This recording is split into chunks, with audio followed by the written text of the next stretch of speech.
तो hello everyone. तो इससे पहले के वीडियोस में हम लोगों ने देख लिया है कि prophylactic therapy of anaemia and pregnancy. उसके बाद हम लोगों ने देख लिया कि ओरल रूट के सहारे कैसे ट्रीटमेंट करते हैं। अब हम लोग देखेंगे पैरेंटल रूट, ठीक है ना। हम लोग देखेंगे क्या, पैरेंटल रूट। तो हम लोग देखेंगे पैरेंटल रूट, ठीक है ना। तो पैरेंटल रूट हम लोग कब देंगे पेशेंट्स को, किस कंडीशन में देंगे, ठीक है ना। तो उसका इंडिकेशन क्या होता है, सबसे पहले हम देखेंगे इंडिकेशन। तो पैरेंटल रूट का इंडिकेशन होता है कि पहला, if patient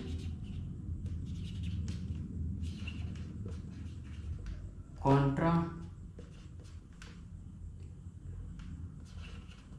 indication for oral therapy, ठीक है ना।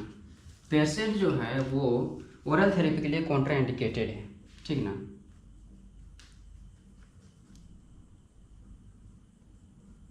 Contra indicated, patient Contra indicated for oral therapy है, ठीक है। दूसरा, patient is not cooperative with oral therapy.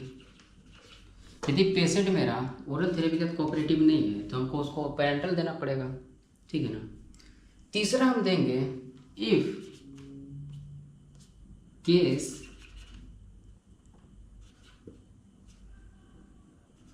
C first time in last 8 to 10 week of pregnancy। यदि जो एनीमिया का केस है, severe anaemia and anaemia is severe, ठीक है ना। मतलब कि हम लोग को फर्स्ट टाइम एनीमिया देखा last 8 to 10 week of pregnancy में और सीवियर एनीमिया है, तो उसको हम लोग क्या करेंगे, पैरेंटल रूट देंगे। ओके, ठीक है। तो अब हम लोग बात करते हैं इंडिकेशन के बाद इसका एडवांटेज क्या क्या है। ओके, पैरेंटल रूट का इंडिकेशन देख लिया, अब हम लोग देखते हैं इसका एडवांटेज क्या क्या है।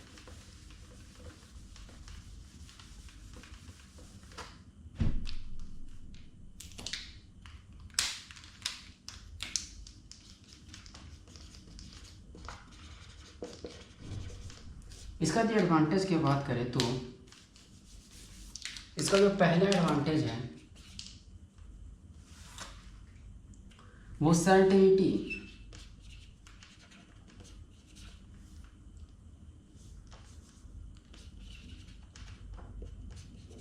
सर्टेनिटी ऑफ एडमिनिस्ट्रेशन, मतलब हम लोग अगर ओरल देते हैं तो पेशेंट लिया कि नहीं लिया, कैसे ले रहा है, सब का बहुत मतलब कि दिक्कत रहता है, ठीक है ना। लेकिन यदि हम पैरेंटल दे रहे हैं तो हम लोग के पास ये एश्योरेंस हो गया कि उसको तो हम दे ही दिए भाई, ठीक ना।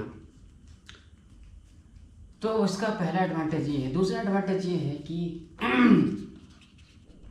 अवॉइड द, क्या बोलते हैं उसको,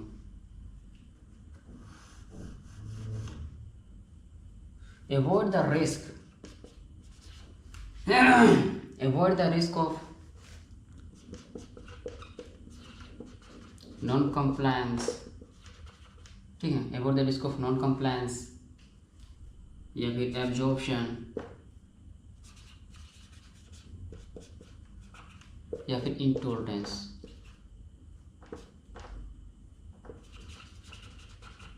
ठीक है।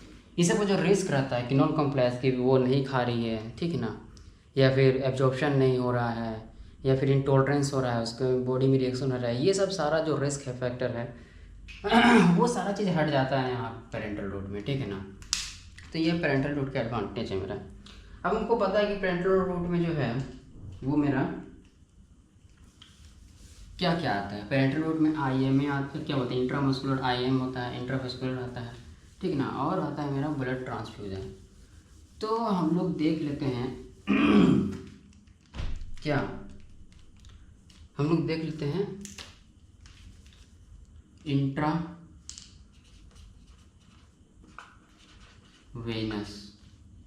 इंट्रावेनस देख लेते हैं, ठीक है ना, IV रूट।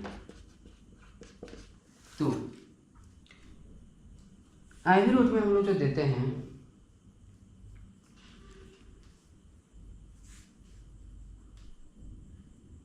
वो देते हैं हम लोग पहला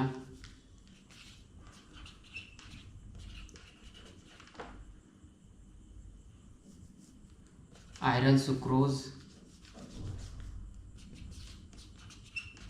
आयरन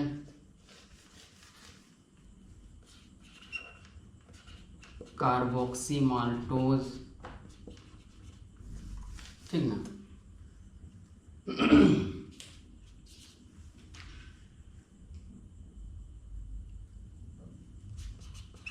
आयरन डेक्सट्रोन, और चौथा में हम लोग देते हैं आयरन आइसोमाल्टोज। इसमें से आयरन डेक्सट्रोज जो है इसका आप लोग यूज़ नहीं करते हैं। जो मोस्ट कॉमनली यूज़ होता है हम लोग का वो होता है आयरन सुक्रोज, ठीक है ना, मोस्ट कॉमनली यूज होता है हम लोग को आयरन सुक्रोज। तो आयरन सुक्रोज जो मेरा आयरन सुक्रोज है ये मेरा आता है 5 ml के वायल्स में, ठीक ना, 5 ml के वायल्स में आता है, और इसमें 1 ml में मेरा रहता है 20 मिलीग्राम आयरन, ठीक है ना, मतलब कि मेरा 5 ml में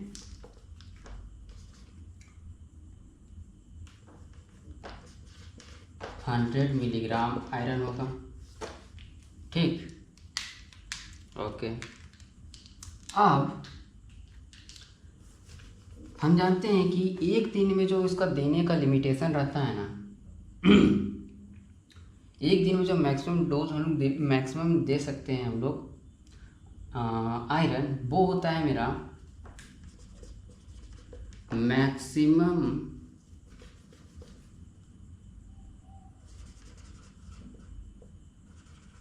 अमाउंट इन अ डे, दे सकते हैं हम लोग 200 मिलीग्राम। और एक वीक की बात करें हम तो एक वीक में हम लोग 600 मिलीग्राम दे सकते हैं आयरन, ठीक है ना। तो यहाँ पे जो हम लोग 100 मिलीग्राम का आयरन एक वायल में आ रहा है, ठीक ना, तो हम लोग 2 वायल लेते हैं, ठीक ना, 200 मिलीग्राम 200 मिलीग्राम आयरन जिसमें रहता है, ठीक है, 2 वायल में 200 मिलीग्राम आयरन हो जाएगा। उसको हम लोग डाइल्यूट करते हैं 100 ml, diluted with 100 ml normal saline, ठीक है ना। तो हम लोग का जो सॉल्यूशन बनता है, हम लोग जो सॉल्यूशन बनता है वो 2 मिलीग्राम पर ml का बनता है सॉल्यूशन आयरन का, ठीक है ना। अब हम लोग इसको क्या बोलते हैं, अब हम लोग इसको इंट्रावेनस दे देते हैं, चढ़ा देते हैं पेशेंट में, ओके, ठीक है। तो इस तरह से हम लोग दिया था। ये जो है आयरन सुक्रोज जो है वो बहुत ही कम रिएक्शन करता है, लेकिन भी हम लोग क्या है कि शुरुआत में थोड़ा सा 5 मिनट के लिए 10 से 15 ड्रॉप पर मिनट के हिसाब से देते हैं, फिर बाद में बढ़ा देते हैं, ओके। तो ये मेरा आयरन सुक्रोज हो गया। अच्छा, जो देते हैं ना हम लोग, जो अमाउंट हम लोग कैलकुलेट करते हैं रिक्वायर्ड अमाउंट ऑफ डोज जो कैलकुलेट करते हैं उसके लिए एक फॉर्मूला है, ठीक ना। उस फॉर्मूला के हिसाब से हम लोग डोज कैलकुलेट करते हैं, और उस फॉर्मूला का नाम है गैंजोनीज फॉर्मूला। ये फॉर्मूला के हिसाब से बॉडी वेट इन केजी, यहाँ पे होना चाहिए target haemoglobin minus actual haemoglobin, ठीक ना, इनटू 2.4 प्लस 500 mg, ठीक ना। इस फॉर्मूला के हिसाब से हम लोग डोज निकालेंगे, और इसी हिसाब के अनुसार जो है हम लोग पेशेंट को देंगे आयरन। ओके, ठीक है। अच्छा, अब हम लोग देख लेते हैं आगे कि ये जो मेरा इंट्रावेनस है इसका एडवांटेज क्या क्या है। इंट्रावेनस का एडवांटेज, इस इंट्रावेनस का एडवांटेज क्या क्या है। तो पहला जो इसका मेरा एडवांटेज होगा, ये मेरा एलिमिनेट करता है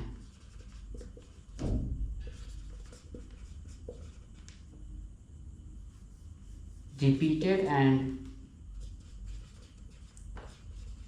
पेनफुल इंट्रामस्कुलर इंजेक्शन को, पहली बात। दूसरी बात है कि ये मेरा कंप्लीट हो जाता है इन 1 डे।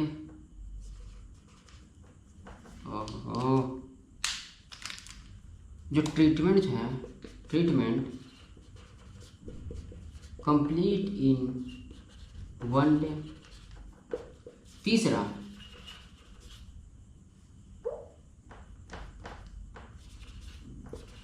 अर्ली डिस्चार्ज,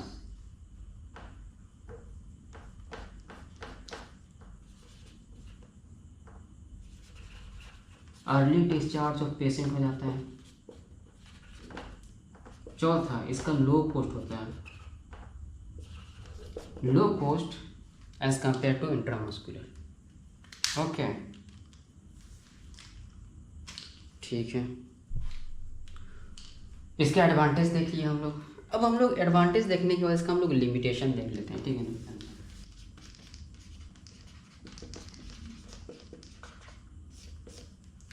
तो इसका जो पहला मेरा लिमिटेशन होगा,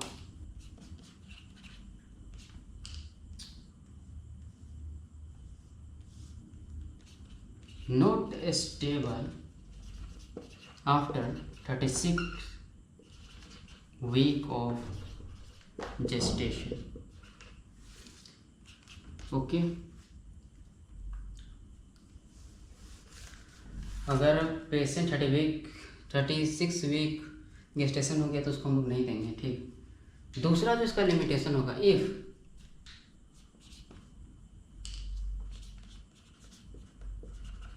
patient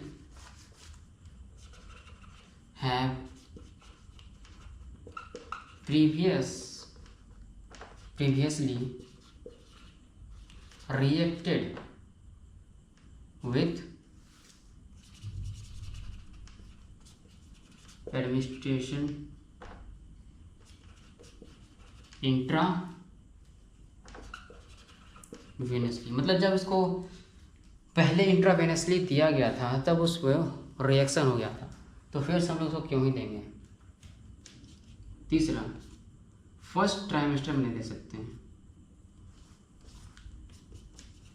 not given in first trimester. Previous history है, ठीक है, इसका प्रीवियस हिस्ट्री है, मतलब पेशेंट को जब पहले दिया गया था तो वो उसके साथ रिएक्शन कर गई थी। इंट्रा मतलब कि पेरेंट्रल जब भी दिया गया था तो उससे वो रिएक्ट कर गई थी, ठीक है। तो ये हो गया इसका लिमिटेशन। अच्छा, अब हम लोग थोड़ा सा देख लेते हैं इंट्रा मस्कुलर के बारे में।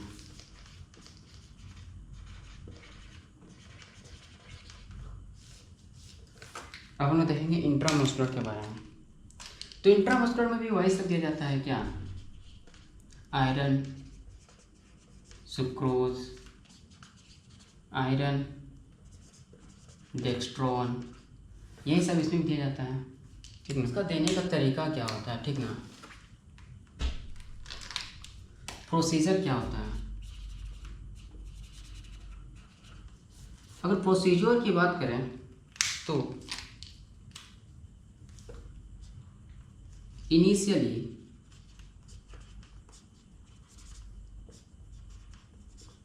1 मिलीग्राम दिया जाता है, देन इनिशियली टेस्टिंग डोज है ये,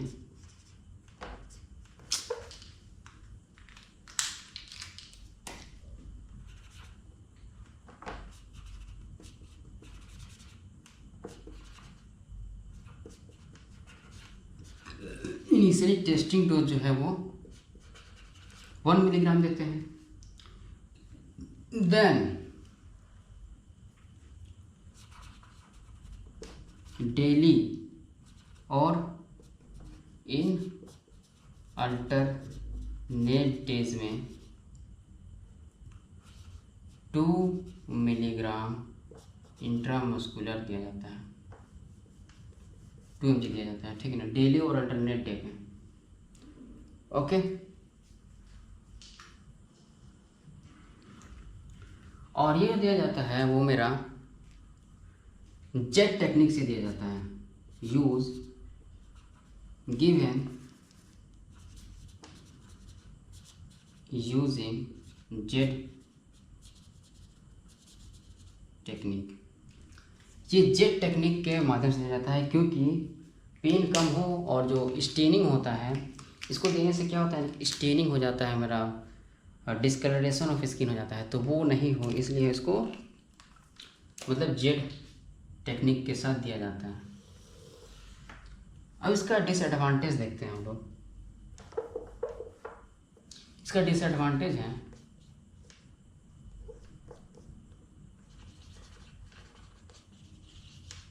इसके डिसएडवांटेज की बात करें तो पहली बात जो है इसमें, तो पहला जो होता है ये पेनफुल होता है। अरे भाई साहब, इसका डिसएडवांटेज की तो बात करें तो ये पेनफुल होता है। दूसरा, ये फॉर्म करता है एब्सेस फॉर्मेशन करता है।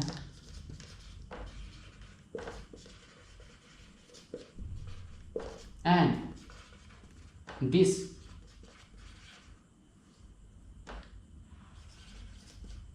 डिस्कलरेशन ऑफ एब्सेस फॉर्म करता है, डिस्कलरेशन ऑफ स्किन करता है। तीसरी बात करें तो रिएक्शंस करता है, सम रिएक्शन करता है। तीसरी बात करते हैं इसमें सम रिएक्शंस करता है ये, ठीक है। तो सम रिएक्शंस करता है, जैसे कि हम लोग बात करें तो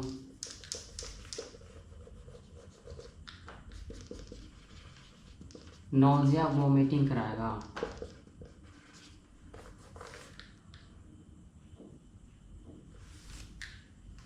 और सम एलर्जिक रिएक्शन कराता है,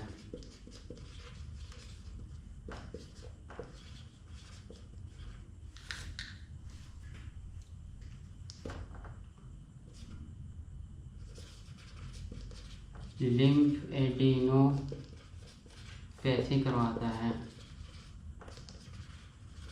हेडेक करवाता है।